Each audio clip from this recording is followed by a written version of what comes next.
Okay.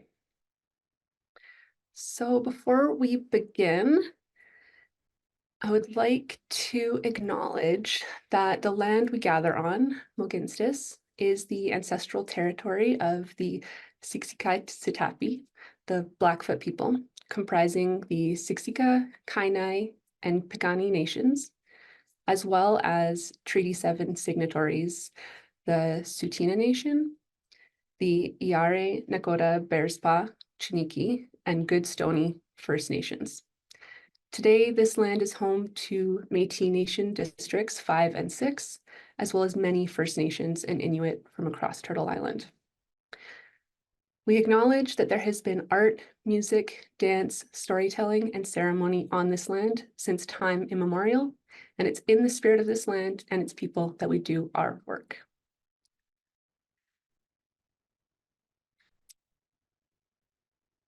Okay, here is just quickly my contact information. You can screenshot this if you want, and you can always reach out to me with any questions about this program or CADA's public art program throughout your application process. This will be up again at the end for your guys' reference, or if you want to screenshot it then. Okay, so who are Calgary Arts Development Authority? CADA, or Calgary Arts Development, has created a strategic framework that supports and nurtures diverse art and artist-led city building to foster not only a resilient and sustainable arts ecosystem, but to achieve a truly equitable, inclusive, and accessible city where everyone belongs. Our overarching vision is a creative, connected Calgary through the arts where everyone is empowered to live a creative life. And our mission is that the arts have the power to create vibrant communities and bring together diverse voices and perspectives. We support artists in the development of their skills and the expression of their creativity. Calgary Arts Development supports and strengthens the arts to benefit all Calgarians. As the city's designated Arts Development Authority, we invest and allocate municipal funding for the arts provided by the City of Calgary and leverage these funds to provide additional resources to the arts sector. Our programs support hundreds of arts organizations, including individual artists and artist collectives in Calgary. As of 2021, Calgary Arts Development is engaged in a multi-year transition with the City of Calgary to take over as operator of the public art program.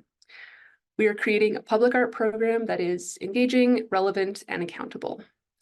This program must reflect the rich diversity of the city, including connecting with Indigenous voices to tell past, current, and future stories of Mohkinstsis.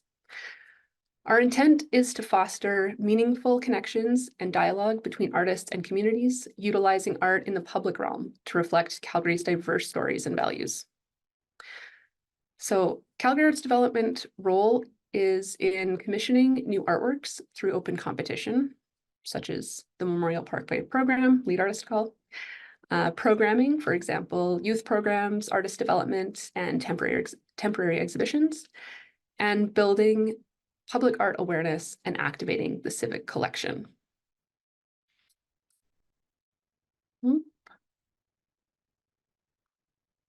we're just trying to let a couple people into the room. There we go. The city is still responsible for the civic collection, conservation and maintenance, and activation of that civic collection. Calgary Arts Development is committed to working with communities that have historically been underserved. We are guided by the core principles of equity, diversity, inclusion, and accessibility, or EDIA. We are committed to the process of eliminating institutional racism, ableism, and barriers in our programs, policies, and practices by centering the creativity and leadership of those communities most impacted by structural inequities.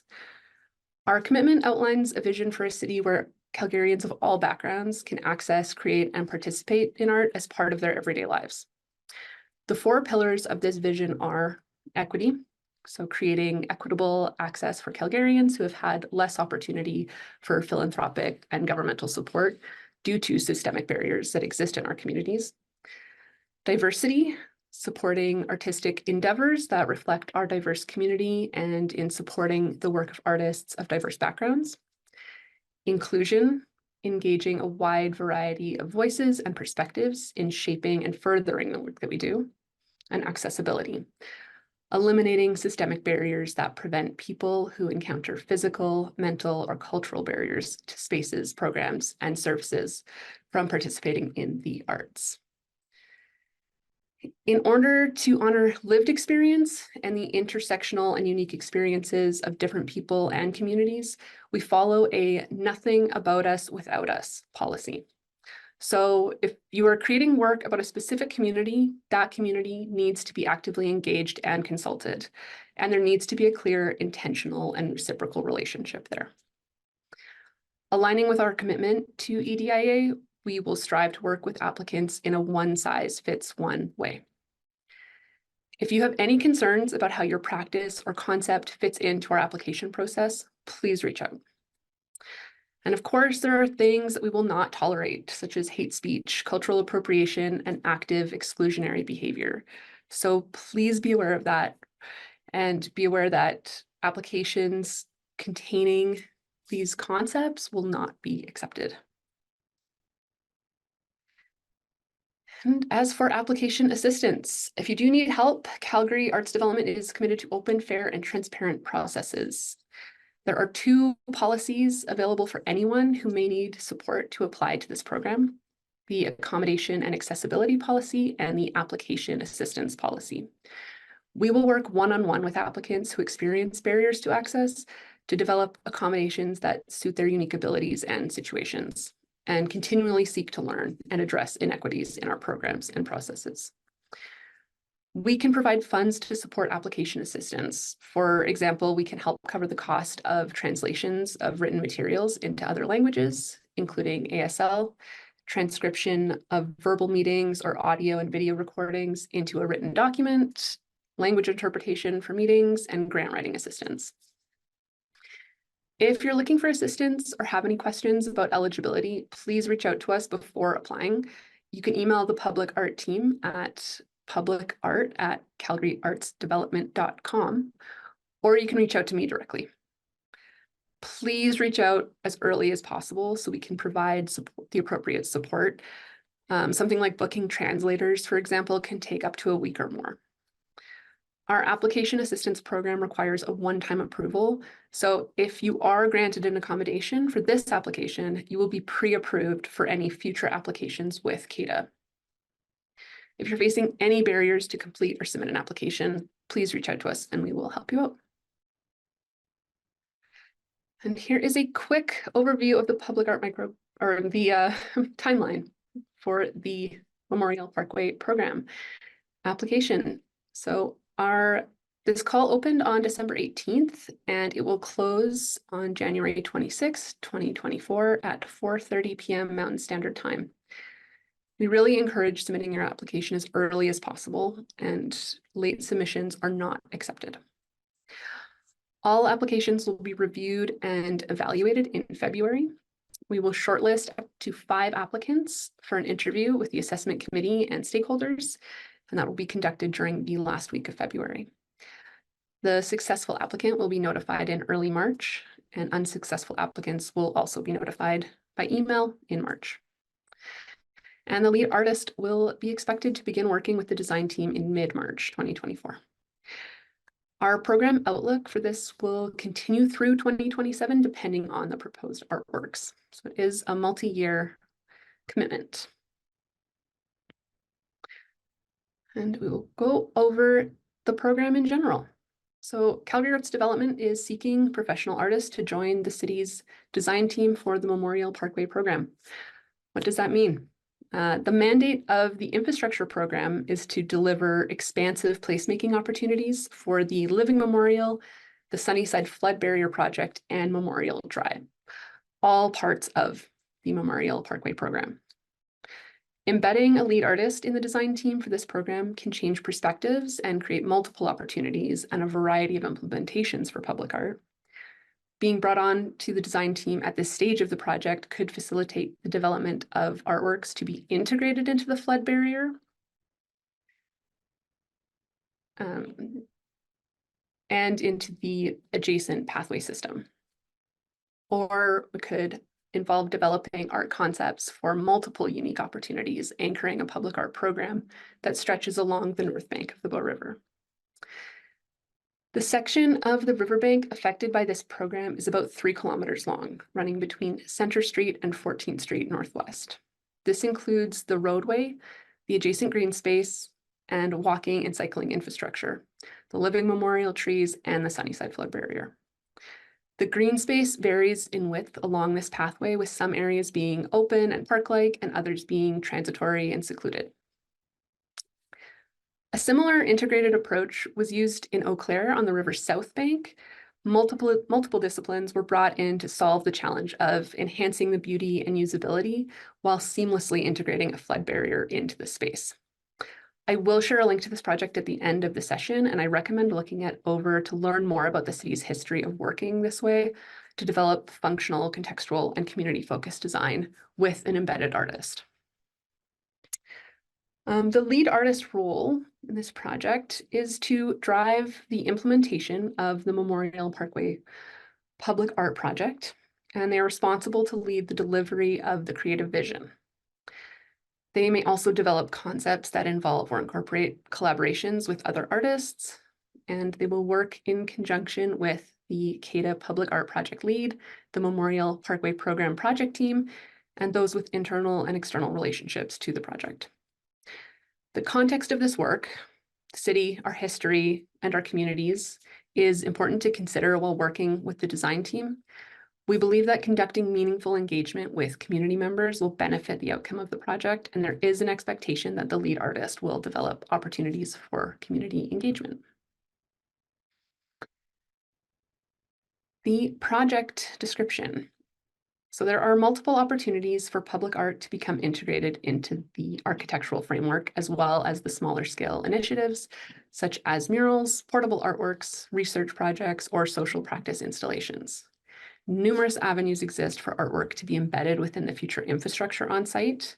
So murals could be incorporated into sections of the flood wall, artwork can be embedded within site elements, or standalone artworks and amenities could be included. We are receptive to exploring really a huge range of possibility in anything our applicants want to approach us with.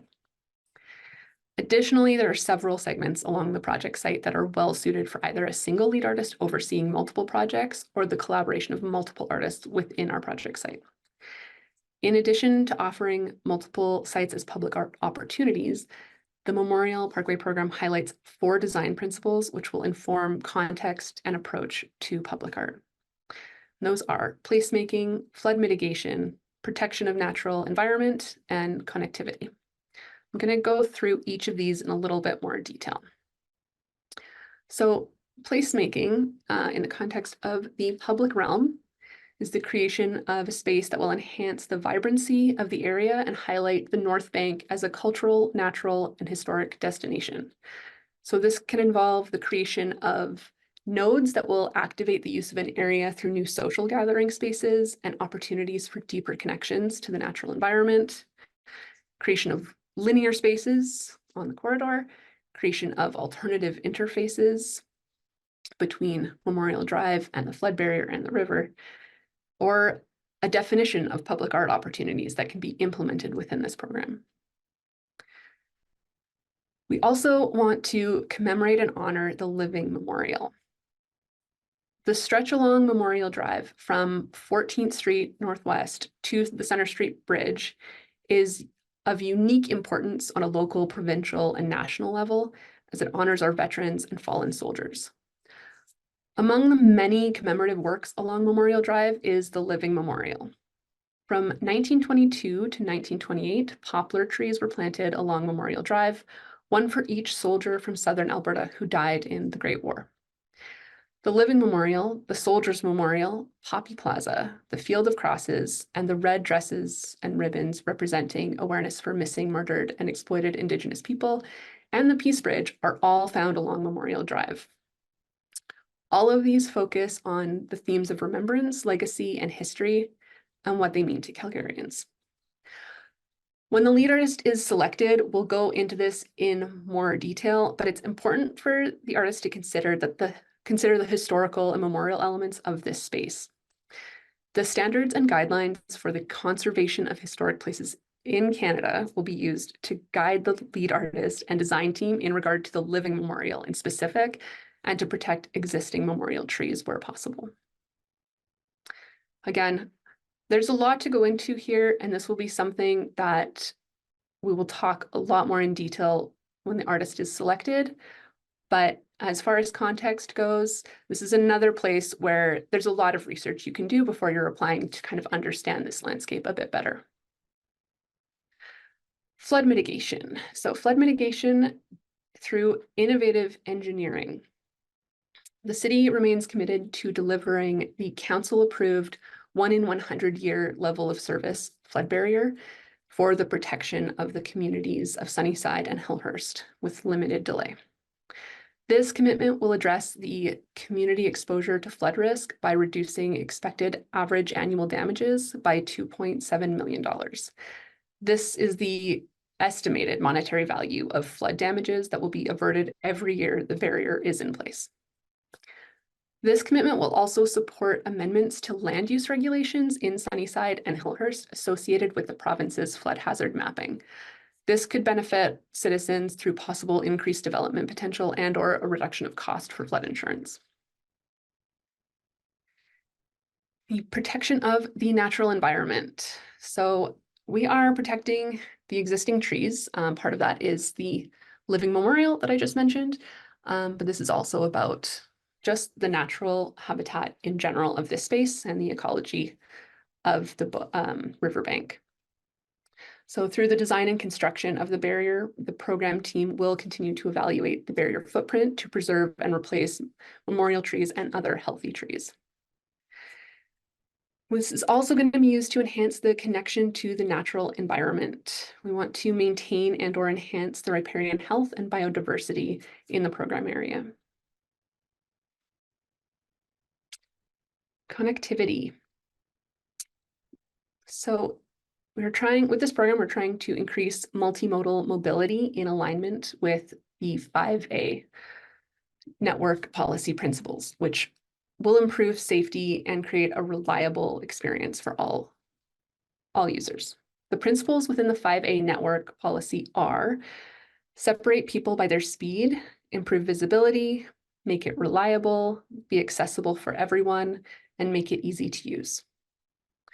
We're also working to enhance pedestrian connectivity with the North Bank by creating spaces that enhance our connection to the North Bank of the Bow River while providing safe access to the river from the barrier.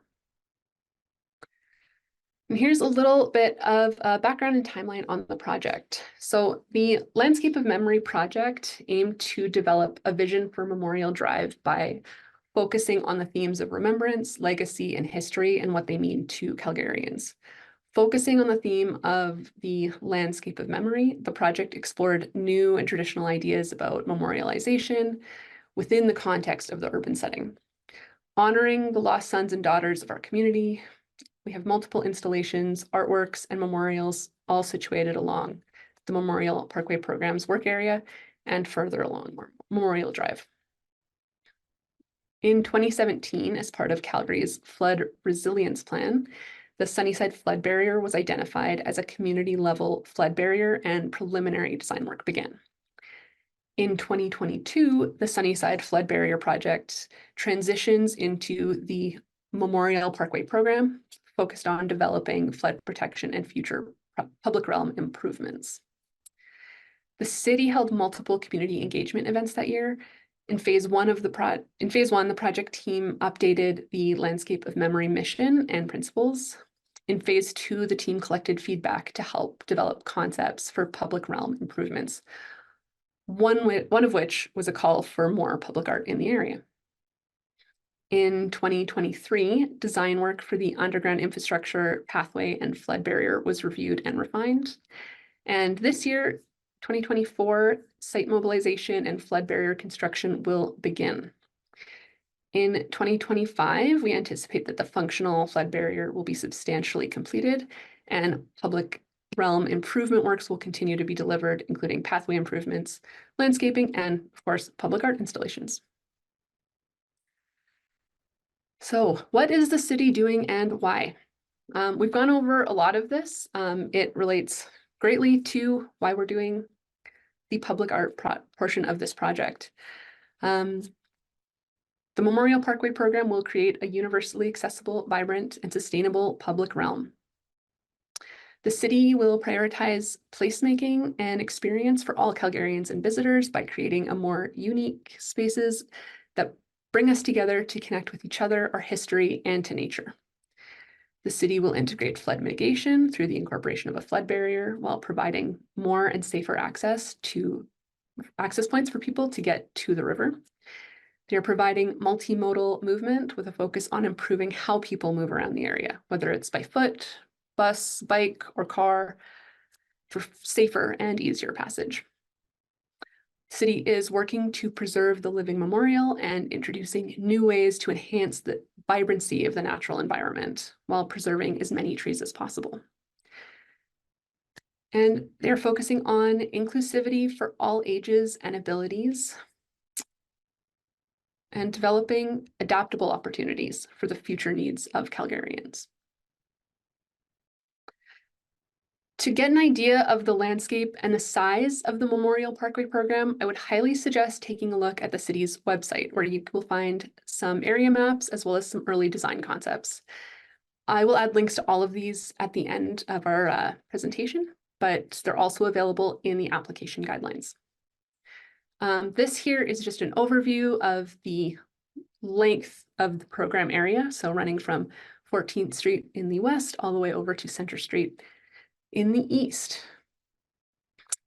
Here we have, this is hard to see in this image because it's quite small, but online you can zoom into these early design concepts and get a better idea of the infrastructure being developed and the geography of the parkway. So there's the west alignment and the east alignment. Both are available on the city's website.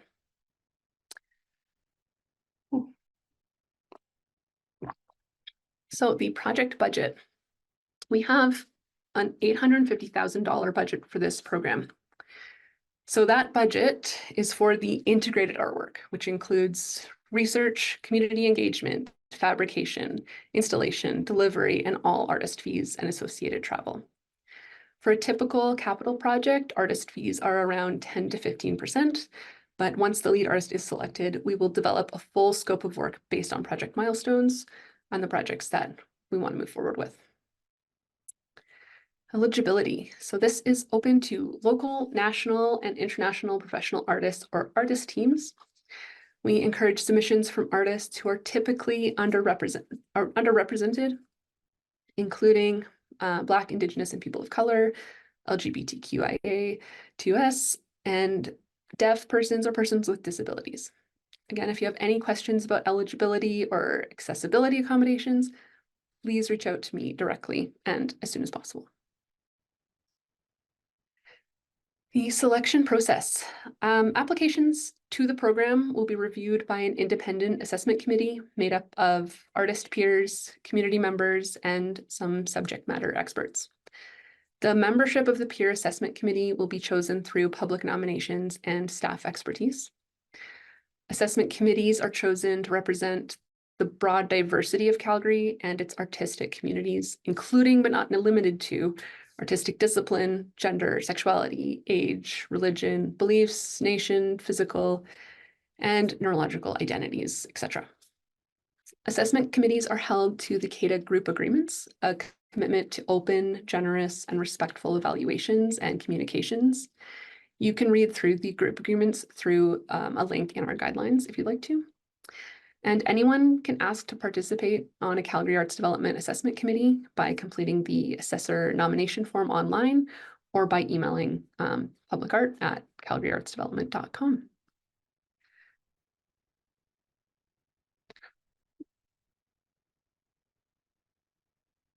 Okay.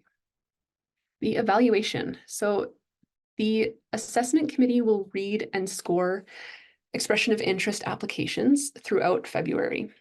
This will be a two-stage process where the assessment committee will identify a shortlist of up to 5 artists to be interviewed. Assessors will evaluate expression of interest applications based on how the submissions respond to application questions and score them for a possible total of 100 points. The letter of intent has 5 questions for a total of 50 points. Those questions are: why does this opportunity appeal to you? How would this opportunity benefit your artistic practice? What would your approach be to working as a lead artist on an infrastructure design team? How will your previous experiences lend to this opportunity? And in your opinion, what is the benefit of integrating an artist into a design team? You can include as much other information as you would like about your practice, about who you are, about why you want to do this project, but please make sure you are replying directly to those 5 questions at some point in your letter of intent, or letter of interest, sorry. The curriculum vitae is scored out of 30 points, and assessors will be looking to see if it demonstrates relevant experience in completing public art projects and experience participating on a design team for public infrastructure. The images you submit are scored out of 20 points, and the assessors are looking to see how well they demonstrate artistic excellence in contemporary art practice. 2 references are required, but they will not have a point value, and letters are not required at this time. We only need names, relationship to the artist, and contact information. The shortlisted applicants will be invited to participate in a 30-minute interview with the assessment committee, the CADA project lead, and a representative from the city's project team. Questions will be provided in advance. Once all the interviews are complete, the committee will make a final recommendation for the lead artist. Leadership at CADA and the City of Calgary will review the decision before confirming the selected artist. Okay, so I am going to walk everyone through our online application process. This is through our grant portal. If you guys have done this before, you might want to follow along just because it's a different application. The registration is the same, but there's a couple different things in the actual EOI on the platform. To get to this application, you can go to the CADA website and just jump on to the grant login button next to the search bar. You can also go to the website calgaryartsdevelopment.smartsimple.ca. I am just going to switch on over to that page. So if you click that link, you will be brought to this page. If you haven't registered before, you're going to click this register button on the bottom. And you will be able to apply for this application as either an individual artist or artist collective. I'm just going to click on individual artist here. This is very straightforward. You're going to fill out this page with your contact information, make sure you're not a robot, and then click submit. Once you fill out this page, you will receive an email with a password set up. Once you've done that step, you'll be able to just log in with your email address and the password that you have set up. Pretty straightforward. So this is your homepage when you log in. In the upper right corner, there's always going to be a red circle with an initial in it.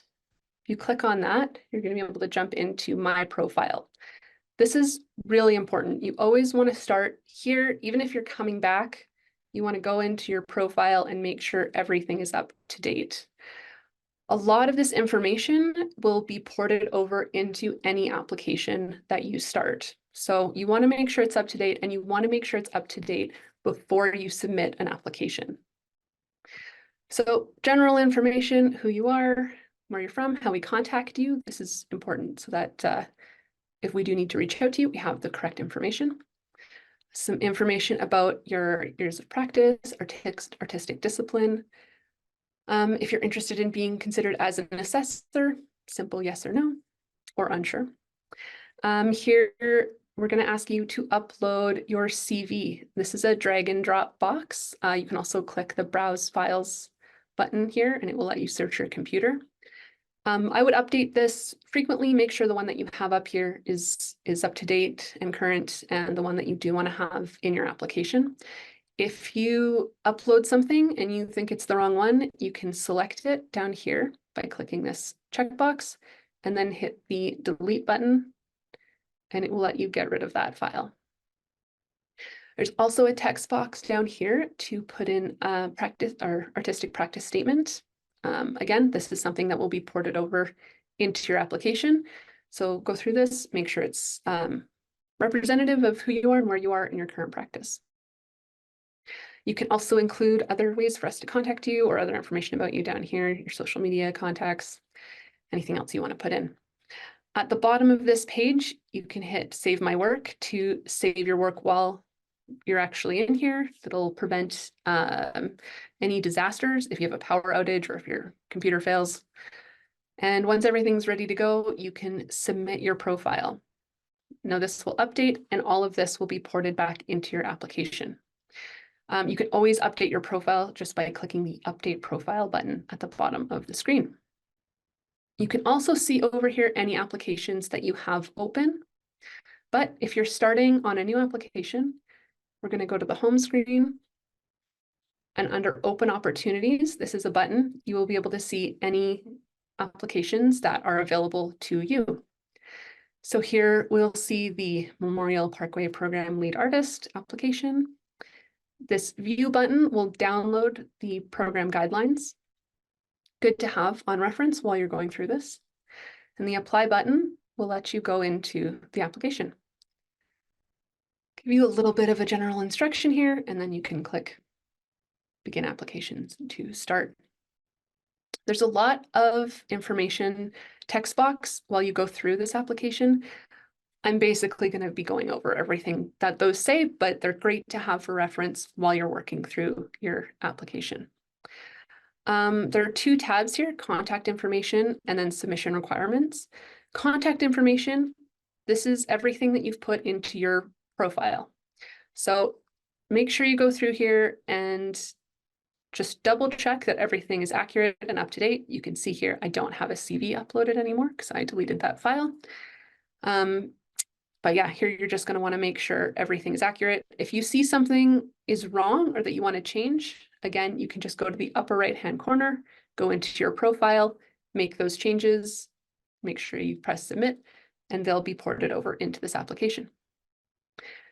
Under submission requirements, this is where we're going to get into the nitty-gritty. So how did you hear about this call? Let us know. This is just for our own data collection. Letter of interest. Again, those 5 questions are repeated in the information box here. There is a 1,500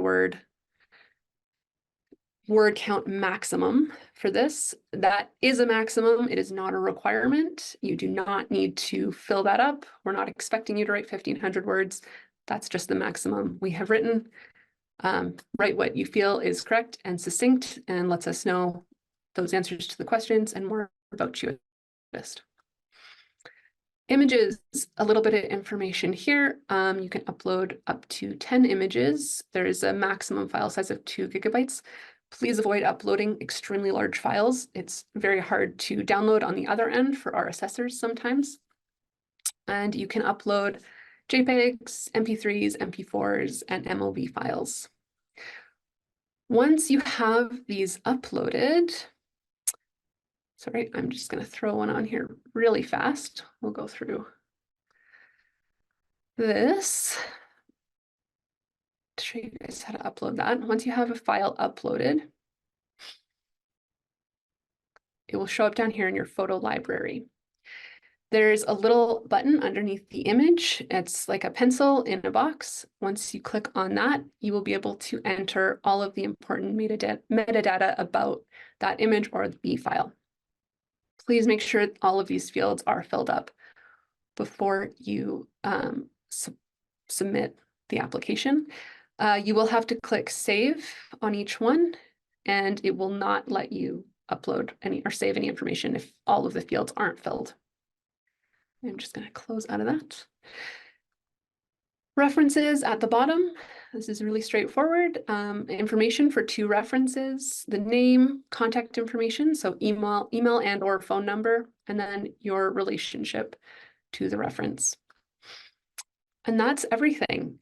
While you're working on this, again, you can hit the Save Draft button at the bottom of the screen to make sure that you're not losing any information.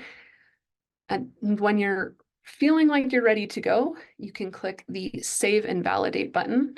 It will let you know if you're missing anything. So obviously on this one, we're missing a lot. It will give you a list of everything that you still have to do. Once you've completed all of those and you're feeling good about the application, you can click Submit. Excuse me. If at any time, pardon me, you decide you no longer want to apply to this program, you can click the Withdraw button down in the bottom left corner. But other than that, that's everything. So I am just going to jump back over to our PowerPoint presentation.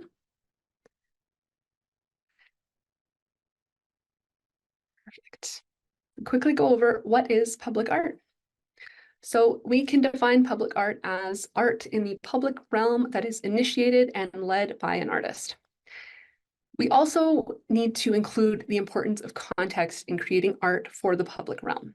Public art responds to the place where it is situated, its history, the communities that surround it and interact with it, and its landscape and natural environment. We are asking the lead artist for the Memorial Parkway program to consider all of these elements and immerse themselves in this space. And here again are some resources. So for more about the history of the site and the program in general, you can read through the City of Calgary's websites. I will put all of these links in the chat, or feel free to just screenshot this page right now. I'm also going to include in the chat a link to the Watershed Plus program. This is a good resource for seeing how other large infrastructure projects in the city have been developed with embedded lead artists. And generally, it's a good reference for anyone working in public art at a municipal level. So I will have those up in the chat in a minute here. And once again, here's my contact information. If you have any questions about anything, please reach out to me directly. Calgary Arts Development is committed to open, fair, and transparent processes. So if you have any questions, you want help with feedback on your application, or it's your first time applying, please don't hesitate to contact me as early as you can to ensure I can provide the best support possible.